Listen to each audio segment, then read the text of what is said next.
मेरा नाम संजीव सान्याल है। मेरे दो प्रोफेशंस हैं। एक मैं लेखक हूं और दूसरा मैं इकोनॉमिस्ट या अर्थशास्त्री हूं।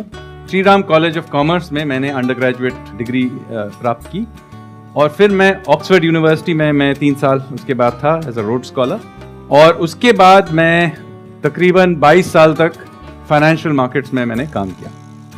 2017 में भारत वापस आया क्योंकि सरकार से मुझे पूछा गया कि मैं वापस आके आर्थिक सलाहकार के रोल में मैं गवर्नमेंट में काम करूंगा या नहीं। आपको अभी की परिस्थिति के बारे में बताता हूँ, फिर अगले 10-20 साल के बारे में आगे जाके बात करेंगे। तो अभी जो परिस्थिति है कि देखिए, आपको मालूम है कि कोविड के कारण से दुनिया के अर्थव्यवस्था पे कितना प्रभाव पड़ा, और यूरोप हो या अमेरिका हो या बहुत जगह अभी रिसेशन चल रहा है, उनकी अर्थव्यवस्था कहीं कहीं तो टूट गई है। वहाँ जो महंगाई दर है हमारे से कहीं ज़्यादा है। आप अभी यूके का लीजिए, वो तो कुछ देर तक डबल डिजिट इन्फ्लेशन भी देख रहे थे। तो ये एक तरीके से हमारी ये उपलब्धि है कि हमारे इर्द गिर्द के देश तो एकदम पूरी तरह से टूट गए हैं। जैसे श्रीलंका लीजिए, पाकिस्तान लीजिए, इनके अर्थव्यवस्था की परिस्थिति बहुत ही खराब है। तो उस संदर्भ में आप अगर देखें तो हमारी जो अर्थव्यवस्था है, अभी जो विकास दर है 7.2% से पिछले साल, और इस साल भी 6.5 से 7% के बीच में हम लोगों का विकास दर होगा। वो दुनिया के सबसे टॉप विकास दर है इस वक्त, चाइना से भी ज़्यादा है। तो इसका मतलब नहीं है कि सब समस्याएं खत्म हो चुकी हैं, लेकिन इस वक्त दुनिया के हम नंबर 1 लेवल पे हैं। और साथ साथ क्या होता है, अगर विकास दर ज़्यादा हो तो महंगाई दर में प्रेशर पड़ता है। क्यों? क्योंकि सिस्टम में मांग ज़्यादा है, डिमांड ज़्यादा है। इसका मतलब है कि सिस्टम में इन्फ्लेशन का प्रेशर है। लेकिन हम लोगों ने उसको इस तरीके से मैनेज किया है कि मोटा मोटी जो महंगाई दर है वो भी 4% के इर्द गिर्द है। एक बीच में ऊपर गया था, फिर हम लोगों ने इसको कंट्रोल में ले आए हैं। और दुनिया में अगर तेल का जो दाम है अगर नीचे आ जाए तो हमारे यहाँ हम इस परिस्थिति में रह सकते हैं। अभी भी हम लोग तेल का आयात करते हैं, तो हम लोग दुनिया के पे निर्भर हैं। लेकिन इस वक्त कोई महंगाई अगर हम देखा का जो प्रेशर है, अगर अगले 10 साल की हम बात करते हैं, 20 साल की बात करते हैं, तो क्या ऐसा है जो हमें सही करना होगा from the country stand point, looking at the global scenario, और क्या है जो गलतियां हैं जिनको हमको अवॉइड करना होगा? तो इस वक्त हमारी अर्थव्यवस्था का $4 ट्रिलियन से थोड़ा सा कम है इस वक्त। तो इसका मतलब है दुनिया का जो साइज में अगर देखें तो हम अभी 5वें नंबर पे हैं। गरीबी अभी भी हैं क्योंकि हमारी आबादी बहुत है, तो इसका मतलब पर कैपिटा इनकम अभी भी कम है। लेकिन सिर्फ साइज की तरह से देखें तो हम लोग 5वें नंबर पे हैं।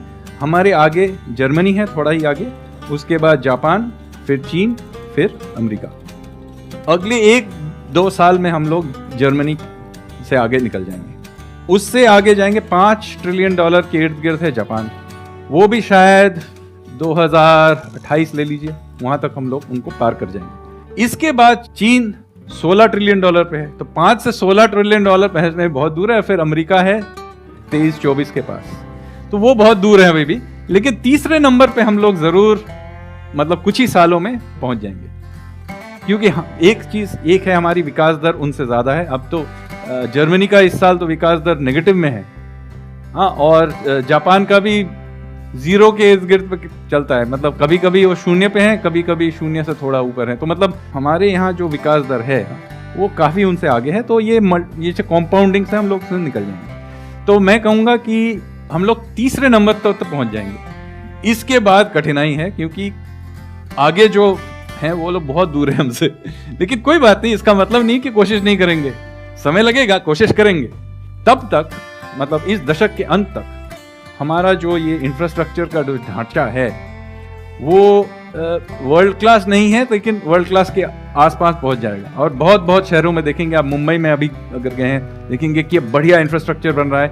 यहाँ भी कुछ कुछ हो रहा है। इसके वजह से आप लोगों को परेशानी होगी क्योंकि बहुत धूल मलबा होता है कंस्ट्रक्शन के टाइम, लेकिन बन रहा है आपके आंखों के सामने। मेट्रो बन रहे हैं। तो एनी स्ट्रैटेजी जो आप कहते हैं पास में, नॉट मे बी रिसेंटली, 10 साल में नहीं, 20 साल, 30 साल, 40 साल में जो आपने स्टडी किया, may be at an India level और globally, I understand because of some reason you may not be able to tell it exactly कि पिन पॉइंट करके कि ये, but something related to economics जो आपने देखा कि ये ब्लंडर है ये हमें नहीं करना चाहिए किसी भी हालत तो में, जो चाहे किसी और कंट्री ने किया चाहे हमने ही किया पास में, हमने भी किया, जहां से हमने कुछ सीखा है। मैं आपको एक उदाहरण दूं। देखिए क्या होता है कि कोई भी समस्या सामने आ खड़ी होती है तो आज भी भारतीय चाहते हैं कि सरकार इसके लिए कुछ करे। देखिए सरकार एक सीमित क्षेत्र में उसका जो प्रभाव है हो सकता है। हर एक चीज में अगर आप सरकार को खींच के लाएंगे ना तो अंत में क्या होगा, हर चीज ब्यूरोक्रेटिक हो जाएगा। सरकार का एक स्थान है हमारे राष्ट्रीय जीवन में, एक स्थान है, लेकिन उससे कभी भी सरकार को आगे उसको सीमित रखने की बहुत जरूरत है। नहीं तो बहुत ही जल्दी अफसर आपकी जिंदगी में दखलंदाजी करेंगे और ये चीज हम समझते नहीं है। हमारा डिफॉल्ट है कि गवर्नमेंट को हर चीज में घुसाएं। ये नेशनल एटीट्यूड से आता है और एटीट्यूड ये है कि हम लोग जाके, हर एक आदमी सरकारी नौकरी चाहता है। क्यों? आप जाके अपना कंपनी बनाइए, रिस्क लीजिए। आपने रिस्क लिया है, आपने कितनी सारी नौकरियां उभर आई आपके कारण, आपने रिस्क लेने से। तो ये जो नेशनल एटीट्यूड है ऑफ स्टार्टअप्स, ऑफ इनोवेशन, ये होना चाहिए नेशनल एटीट्यूड, न कि हम लोग सब जाके सरकारी नौकरी करना चाहिए। सर ये आपने बात बहुत अच्छी कही है और ये ऐसा होना चाहिए, बट द चैलेंज इज कि ऐसा कैसे होगा, क्योंकि मेरे यहाँ पे जो सेशंस होते हैं उसमें मेजॉरिटी ऑफ जो बच्चे आते हैं 18-19 साल के, 20 साल के, सबको सरकारी नौकरी चाहिए। ये चीज सरकार इसको सॉल्व नहीं कर सकती, ये समाज के एटीट्यूड से ये उभरता है। और वो कैसे चेंज होगा? वो समाज को ही चेंज करना पड़ेगा। यही मैं बता रहा चाहता। आप जैसे इन्फ्लुएंसर हैं, या अपने आप सोचिए, अगर हर आदमी सरकारी अफसर बन जाएगा तो देश चलेगा कैसे? और प्लस कंपटीशन भी तो बढ़ता जा रहा है ना वहां पर। नहीं, और अंत में याद रखिए कि आप सरकारी अफसर का जो सैलरी मिल रहा है उसको, वो किसी के टैक्स से आ रहा है, राइट? तो टैक्स भरेगा कौन? अगर कोई व्यापार ही नहीं करेगा, इंडस्ट्री नहीं चलेगा, स्टार्टअप्स नहीं होंगी। Remember the government is ultimately a parasite. It is a necessary parasite because you need to maintain law and order, infrastructure, etc. But it is not a generator of value. मतलब आप ये कह रहे हैं कि that is basically an expense, तो कहीं से तो रेवेन्यू भी आए ना। हाँ। और रेवेन्यू आएगा जब ये नेशनल एटीट्यूड हमारा चेंज होगा कि सबको जो अभी आज value generation is the game. हाँ, सॉरी मैं अंग्रेजी में इसको समझा रहा हूँ। हाँ प्लीज आप अंग्रेजी में ही समझाइए। Point is this, ultimately the economy is a generator off value. What is GDP? It's a generator off value. Right. The government is allowed to tax this value in order to do a few things that the private sector and people at large cannot do. So we as citizens, now don't think of me as a government employee, I am a citizen just like you. We as citizens have given certain rights to the state in order that they do certain things that we needed to do. What are they? Law and order, defense of the country, basic infrastructure, run the legal system, etc., which private sector cannot run. Beyond that, the state has no role in national life. If you allow the state to interfere into your daily life, then remember that for that intervention you will pay. There is no free. जैसे कि अभी आपने काफ़ी सारे reforms की बात करी in administrative section and in judiciary. Don't you think our Indian taxation system also needs a reform? I just want to know your perspective on the taxes that is being applied to a middle class person. Suppose a person who falls under 30% tax bracket and is not earning a lot, means he is not rich, he is middle class, but he falls under 30% of tax bracket. So he is paying a major portion of his salary to taxes. But what benefits is he getting in return?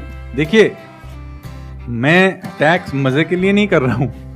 Ultimately खर्च करना पड़ा. आप जो ये defence देख रहे हैं, ये इंफ्रास्ट्रक्चर जो बन रहा है, सरकारी सेवाएं हैं, उसके लिए जो पैसा खर्च होता है उसी के लिए दे रहे हैं. आप ये कह सकते हैं कि हाँ मिडिल क्लास को ज़्यादा टैक्स किया जा सकता है, उस पर हम लोग बहस कर सकते हैं, लेकिन टैक्स होना चाहिए कि नहीं है इस पर बहस नहीं हो सकता है, क्योंकि अंत में कहीं ना कहीं से तो ये पैसा जुगाड़ करना ही पड़ेगा ना मुझे. हाँ, आप सब यूपीएससी करना चाहते हैं तो आपको तो फिर आप सरकारी सैलरी देनी पड़ेगी. तो कहीं से तो मैं वो उसको दूंगा, जनरेट करना पड़ेगा. जनरेट करना. तो पहले ये साफ कर लीजिए कि कहीं न कहीं मुझे टैक्स करना ही है. अब मुझे ये सोचना है कि मैं किस तरीके से ये टैक्स जमा करूंगा जिससे सिस्टम में जितना उसका जो दर्द है उसको मैं सबसे सब कम कर दूं. इसीलिए मैं एक ही जगह टैक्स नहीं करता हूं, नहीं तो एक ही लोग उसको पूरा भरेंगे. तो मैं विभिन्न तरीके से इसको टैक्स करता हूँ सिस्टम को। एक है कि मैं इंपोर्ट ड्यूटी लगाता हूँ, मतलब आयात पे टैक्स है। दूसरा है मैं जीएसटी लगा रहा हूँ। पहले बहुत तरीके के टैक्स थे, मैंने कम करके एक ही टैक्स कर दिया, एक ढांचा बना दिया जिसको जीएसटी कहते हैं। तो एक और हो गया, फिर हो गया आयकर। आयकर में 2 तरीके के, एक कॉर्पोरेट्स पे लगता है जो कंपनीज में मुनाफा जो होता है उस पे लगता है, और दूसरा है कि पर्सनल टैक्स है जो व्यक्तिगत टैक्स जो है। आप जो कह रही हैं वो व्यक्तिगत है। तो देखिए, मैं आपसे सहानुभूति रख सकता हूँ क्योंकि मैं भी टैक्स भरता हूँ, लेकिन अंत में मुझे कहीं ना कहीं करना है।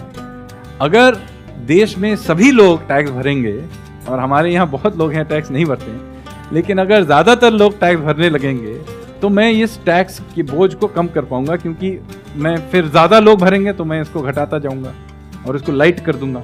There are a lot of people who are doing small businesses, medium businesses and all that. उनका ये कहना है, जो आप कह रहे हैं वही बात वो कह रहे हैं, वो बस अलग तरीके से कह रहे हैं। आप कह रहे हैं कि वो टैक्स भरें तो मैं टैक्स का जो रेट है वो घटाऊं, वो कह रहे हैं कि टैक्स का रेट घटेगा तो हम टैक्स भरेंगे। तो ये एक सिचुएशन क्रिएट हो गई है। जब तक सब नहीं भरेंगे हम लोग घटा नहीं सकते, क्योंकि अंत में मैं उतना ही घाटा, वित्तीय घाटा तो उतना ही चला सकता हूँ ना मैं। मतलब आप पहले कम नहीं कर सकते, पहले ऐसा नहीं मैं है कर रहा हूँ उसमें रिस्क है। नहीं, देखिए कभी कभी मैं रिस्क लेके कर रहा हूँ। जैसे हम लोगों ने कॉर्पोरेट्स का टैक्स पहले घटा दिया और ऐसा हुआ भी कि लोगों ने ज्यादा टैक्स भरा, लेकिन मैं उस आधार पे सब कुछ नहीं कर सकता। इसके वजह से क्या हो रहा है ना, जो HNIs हैं इंडिया में, they are living country because उनको यहाँ पर हायर रेट पे करना पड़ रहा है टैक्सेस, जिसकी वजह से एक ब्रेन ड्रेन सिचुएशन क्रिएट हो रही है। तो don't you think this situation is like अच्छी नहीं होगी इंडिया की फ्यूचर GDP ग्रोथ के लिए, बिकॉज जो अच्छे माइंड्स है वो इंडिया से तो बाहर ही चले जाएंगे इस केस। देखिए, ये समस्या का समाधान आसान नहीं है, क्योंकि अगर मैं अचानक से घटा दूं, ठीक है वो रह तो जाएंगे, लेकिन 2-3 साल के लिए तो मुझे घाटा लेना पड़ेगा ना। तो ये एक संतुलन की बात है। अंत में मेरा लक्ष्य क्या है कि टैक्स रेट्स कम हो, इसका जो दबाव है लोगों पे वो सबसे हल्का हो और लोग भरें, खुशी से भरें, यही मेरा लक्ष्य है। और धीरे धीरे हम लोगों ने बहुत जगह टैक्स सिस्टम को सुधारा भी है और उससे टैक्स का लाभ भी हो रहा है। जीएसटी कलेक्शंस हर महीने आप देख रहे होंगे काफ़ी तेज़ चल रही हैं। तो मैं आपकी सोच से सहानुभूति रखता हूं कि हमें ये पर्सनल टैक्स सिस्टम को और सिंपल करना चाहिए और अंत में इसके भार को हल्का कर देना चाहिए और इवन हो जाना चाहिए, इवन होना चाहिए, सब लोगों पे आए। ऐसा नहीं कि 2 या 3% लोग ही टैक्स भर रहे हैं। लक्ष्य तो यही है, लेकिन एक झटके में अगर मैं ज्यादा करने जाऊंगा ना, सिस्टम टूट जाएगा। आप जब जीएसटी किया गया तो सब रो रहे थे 1-2 साल, अंत में सब अब मानते हैं कि ये सिस्टम अच्छा है।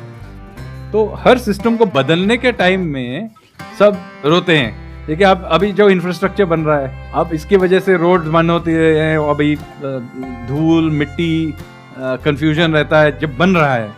तो अगर हम लोग ज्यादा चीज एक साथ करने जाएंगे तो फिर हमारे मतलब एक विद्रोह, एग्जिस्टिंग इंफ्रास्ट्रक्चर बैठ जाएगा। नहीं, और वैसे भी विद्रोह हो जाएगा। Thank you so much sir यहाँ पर आने के लिए। It was pleasure meeting you, pleasure talking to you.